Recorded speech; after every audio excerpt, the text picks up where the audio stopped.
Cupped wood flooring can totally wreck the vibe of your home if you don't get on top of moisture and humidity issues fast. So, first off, you gotta control the humidity in your house because wood is super sensitive to moisture changes.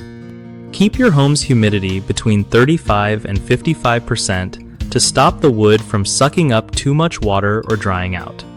Use a dehumidifier if it's getting too humid, especially in basements or during rainy seasons. Fix any water leaks pronto, like under sinks or around windows, because even small drips can mess up your floors over time. When you clean, avoid soaking the floor. Use a damp mop instead of a wet one so you don't add extra water. Make sure your home is well ventilated.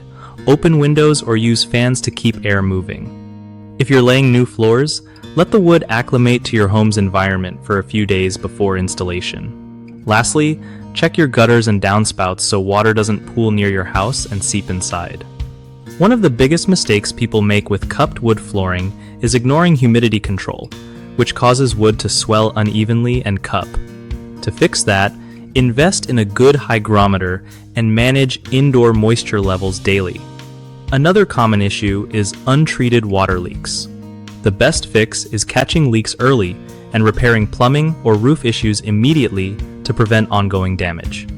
The third problem is over-wetting floors during cleaning, which swells the wood. Switch to damp mopping only, and avoid harsh cleaners that can strip protective finishes. If you're looking for solid help fixing cupped wood flooring or any home projects, BigHomeProjects.com connects you with trusted local contractors who know their stuff. It's also great for contractors wanting to find real work from homeowners who need reliable pros.